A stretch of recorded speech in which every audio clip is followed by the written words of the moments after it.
Greetings, ladies and gents, and welcome to today's Reddit Quickie from the subreddit HFY, called Billy Bob Space Trucker, Chapter 9. Written by Legal. The description to the original will be down below, and as always, I hope that you enjoy. First Wing Diplomat Thomas was sitting in stunned silence. So was the rest of the Exploratory Alliance Council. They were sitting around a table having watched the video that had been sent to them by the American ambassador Jerry. He looked around at the other diplomats as they began to recover from their amazement at the different speeds. And then he looked back at the intern who had just got the video working in the presentation screen.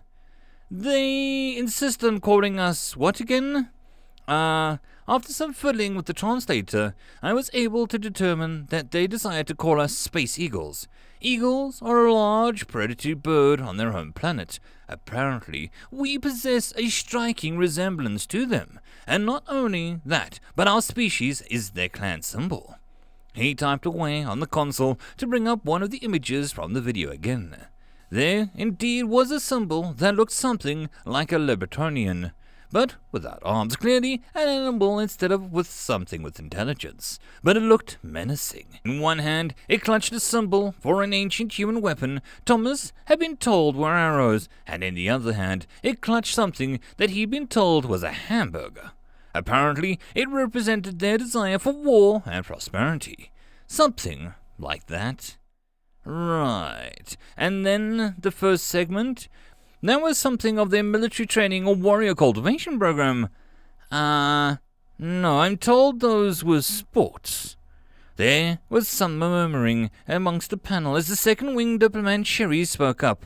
You mean those weren't ritualized forms of combat? That was just their version of swoop and swipe and divers and climbers? Yes, that's correct. But they were smashing into each other and hitting that small sphere with a stick. How do they do that? The general noise level rose as everyone tried to talk, and Thomas had to raise his wings, fluttering them, to get everyone to quiet down for a moment. Sherry spoke up again. There's no way that that's realistic. That species must only perform those sports during rare and focused rituals. The pain that they must inflict on the other players, it is not sustainable. Thomas waved his hand slowly to indicate calm. From what we've been told, the video was sent as a good faith to better explain their clan.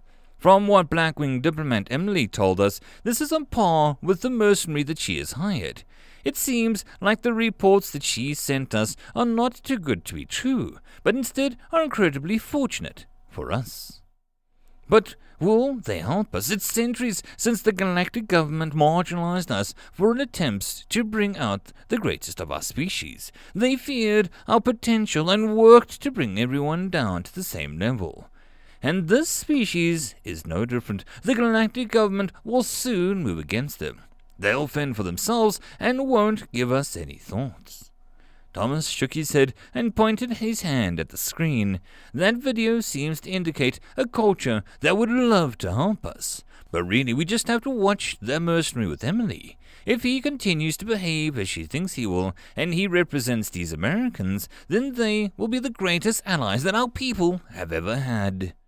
The first wing diplomat rose then, turning to look out the window over the capital beyond. The rising spires built in the mountains above the gaseous valleys below. Their people had been contained to this single planet since treacherous Crusticans had betrayed them, trading this chance for exceptionalism for security, working with the galactic government to try and bring all the races down to an equal level. The fate of our alliance with these Americans rests on one of their own. Perhaps the fate of the entire galaxy rests on the shoulders of Billy Bob Space Trucker. Mittens was annoyed. The large, lightly-haired cat hadn't come back with food for a long time. That strange not-food bird thing hadn't either. Sure, he'd slept for a while, and then drank some water from the little bowl with the other cat filled up for him. And then he slept some more, but he was getting hungry, and no one had pet him in ages. He stared at the threshold of the other cat who would enter and leave from, trying to summon the food bringer to his mind. Then Mittens heard some sort of noise and got excited. He began to scratch at his side of the strange wall that would move, demanding food at the top of his lungs to make it clear that it was unacceptable that he's being forced to wait so long. On the other side of the airlock, Corporal Fitzberg was prodding Private Grisnod. "Go on. We were told to check out the ugly freak ship, so we got to do it." But Grisnod was standing frozen at the door. "No way. Do you hear that? It sounds like a creature with claws. It sounds hungry." They paused. They listened to the ominous howling. Clearly, a predator waited on the other side. Was it the scratching a method of keeping the claws sharp, or was it threatening them? Fitzberg gulped as Grisnod gave another prod. "I'm the corporal here. That means you obey me." They got closer to the inner airlock, their fin pulse rifles raised, energy fields crackling as they approached. Mittens could hear something getting closer, and he ran back and forth in front of the sometimes moving wall. He would jump and scratch and howl, demanding that they stop taking so long and open up and feed him. "It's some sort of kidding frenzy," Grisnod grasped and trembled. Fitzberg tried to push him closer to the door.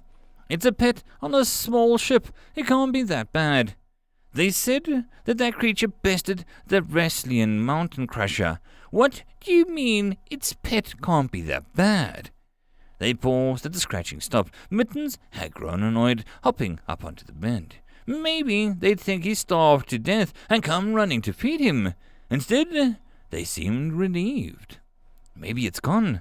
Who knows? But now is our chance. Grisnod stepped forward, opening the inner lock. His weapon swung in, but he didn't see anything giant and ferocious. He took a step in as Fitzberg stayed in the space between the airlocks.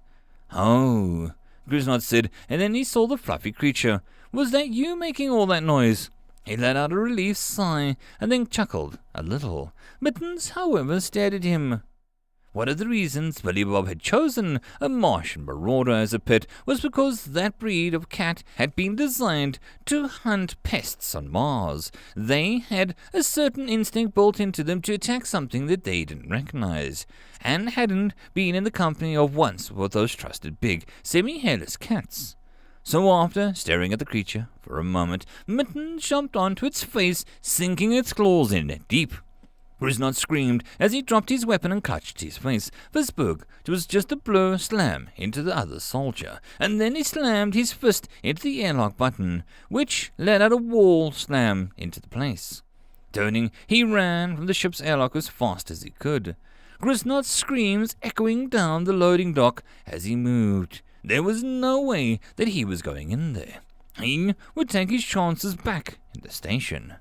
However, as he ran past the guard station that strange creature had first been stopped at, he came to a skidding halt. There was some sort of strange battle cry coming out of the PA. He turned his translator back on to try and make sense of the odd language. "War! Yeah. What is it good for?" He didn't like the sound of that. And then, ahead of him, at one of the intersections in the station, he saw 4 of his battle brothers running as fast as they could. There was some sort of explosion and a wave of fire that washed over them, the 4 crying out as their fur caught fire. Their shields useless, it seemed. They rolled on the ground screaming and crying as he saw the creatures advance upon him, approaching each of his battle brothers and silencing their cries of agony with a small explosion coming out of some sort of metal device in his hand. Once the 4 burning battle brothers were dead, he turned, seeing Fitzberg. The corporal had faced down crustacean commandos. He'd wrestled the jitterbugs. He'd battled the Phyllis Rangers. He and his battle brothers had been outnumbered countless times and been victorious. As the single creature looked at them, not even armed with an energy weapon or a defensive shield, all Fitzberg could do was toss his weapon to the ground, drop to his knees, and curl his arms in a show of submission and surrender. Billy Bob looked over his shoulder and waved Emily forward. Hey Emily, is that guy praying or something?" He pointed at the kneeling Bork he saw, who tossed his weapon down after he'd hit his friends with the dragon's breath round. Emily was still limping a little as she carried the security panel that Billy Bob had helped charge, and looked at what he was pointing. "No, he's trying to surrender." Billy Bob brightened at that. Oh, good. I was really worried I'd have to kill them all. He jogged over, kneeling in front of the Bork to give him a little nudge. The creature whimpered and shrank away from him for a moment before he gripped one of the horns and pulled him to his feet. Hey, I want you to do me a favor. The Bork opened its eyes to look into Billy Bob with surprise. What? A favor, see? I don't need to kill the rest of your friends here, or even want to. Just want to kill the fricking space clown. The Bork blinking again. The what? That creepy-ass bag boss of yours. Oh, the creepy space clown. Billy Bob waved a hand. Don't bother trying. I've got my translator sent to that. So, I've been working my way around the central area, and I know that there is a fair amount of your friends guarding the door. So, come with me, explain to them that they just leave the clown to me, and I won't bother them. But the creed forbids it. Telling them or leaving him. It forbids them from leaving him. What about you? You surrendered, didn't you? I'm ashamed of my people now. Ah, well, a little shame doesn't hurt that much. Now come on. Billy Bob pulled the Bork along, making him walk towards him in the central chamber that he'd seen earlier. As the song ended, quickly scrolling through the implant once more. One pull makes you larger, one pull makes you small. This should freak them out, he figured. Then he held his new Bork captive in front of him and glanced around the corner at the last blockade between him and the fricking space clown. There were 2 mechs and 10 regular Borks, but they'd been smart enough to form stalls into covers. This would be harder. He gave the Bork a shove. Go tell him. The Bork stumbled forward and gulped. This creature we fight is honorable battle brothers. He offers us trade. If we leave the station, he will only deal with the one who has wronged him.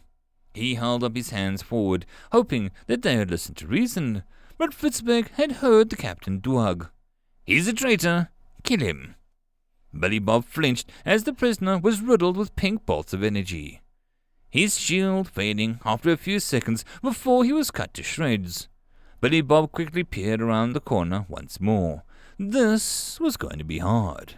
Then he looked around once more for a moment and remembered that he was in a black market station. Emily, have we passed any bars?